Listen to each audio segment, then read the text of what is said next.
Oke guys, minggu lalu itu kita sudah bahas cara bikin bedengan, cara olah lahan, dan pupuk apa saja yang kami pakai sebagai pupuk dasar. Nah sekarang kita lanjut di part 2 ya, part pembibitan. Jadi kali ini kita akan menyemai 5 jenis cabai rawit lokal yang ada di Sulawesi ini. Nah ini dia bibitnya sudah jadi. Sekarang kita lompat dulu ke 1 bulan yang lalu. Kita akan flashback dulu 1 bulan yang lalu ya, saat kita menyemai bibit-bibit ini. Ini tuh usianya sudah 1 bulan semuanya. Sebentar lagi kita akan pindah tanam, tapi saya akan perlihatkan dulu bagaimana cara kami menyemai bibit cabai rawit lokal ini semuanya sehingga dia bisa tumbuh dengan baik seperti ini guys. Jadi ini adalah tempat pembibitan kita selama ini ya. Bangunan ini sudah 2 tahun masih berdiri tegap. Nah ini adalah persiapan pembibitannya guys. Jadi kita pakai terai semai dan juga ini bekas botol minuman plastik sudah diisi tanah. Jadi kita siram dulu. Di ini kita punya bibit cabai lokal ada 5 jenis. Ini kita mau bibit semuanya ya. Jadi kita mau bibit dia bersamaan dan juga nanti kita mau tanamnya bersamaan. Jadi kita bisa lihat perbandingannya nanti seperti apa. Jadi cabai pertama yang akan kita tanam kali ini itu adalah ini guys, benih cabai jarum super F1. Ini kita beli beberapa minggu yang lalu ya. Nah sekarang kita akan coba semai.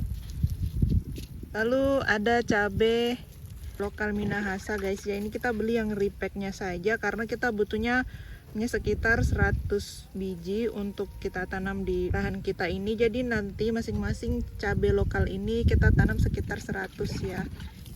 Terus ini benih cabai lokal cakar elang dari Enrekan guys. Ini tidak ada yang jual ya. Terus untuk mendapatkan bibitnya kita cari di pasar cabenya, lalu kita ini bikin sendiri seperti ini. Jadi ini kita beli di penjual cabai di pasar. Ini bibit yang ketiga.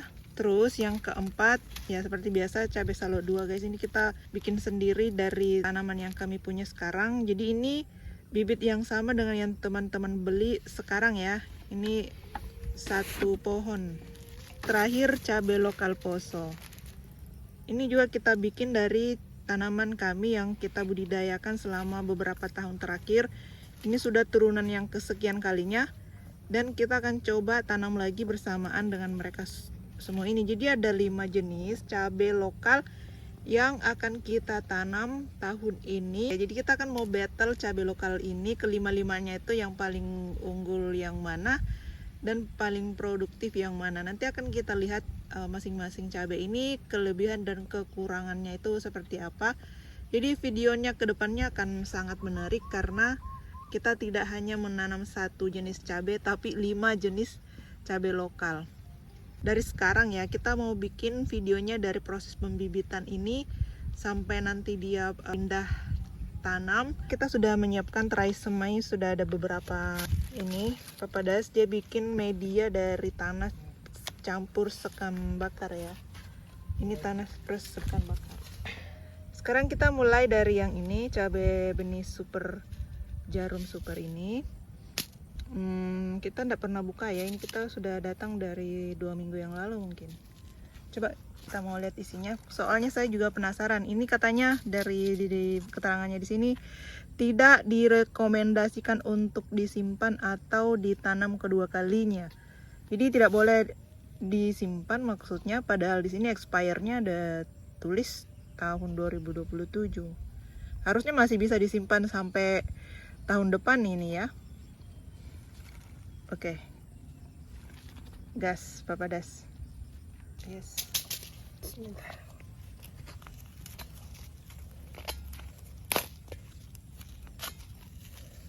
Kita butuh sekitar segini.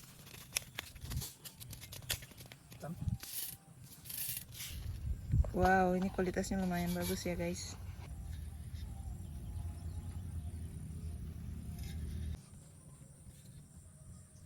Oke guys, sekarang kita ke cabai Minahasa sekarang. Kal Minahasa. Wow.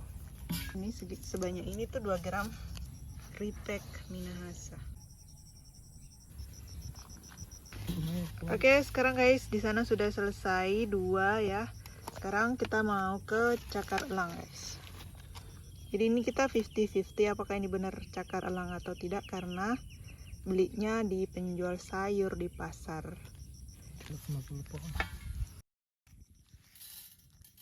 Nah, seperti inilah kira-kira proses pembibitannya atau proses penyemaiannya. Jadi videonya saya singkat-singkat saja. Untuk cabai lokal Poso dan cabai lokal Salo 2 itu ya kurang lebih sama lah prosesnya. Nah, ini sudah 1 bulan kemudian kelima jenis cabai rawit lokal yang bulan lalu itu mereka tumbuh dengan baik. Nah, sebelum pindah tanam ya, kita jemur dulu bibitnya seharian full. Ini kita jemur dari pagi sampai sore seperti ini, dan pas sorenya itu mereka banyak yang layu kering seperti ini, tapi ini tidak masalah ya.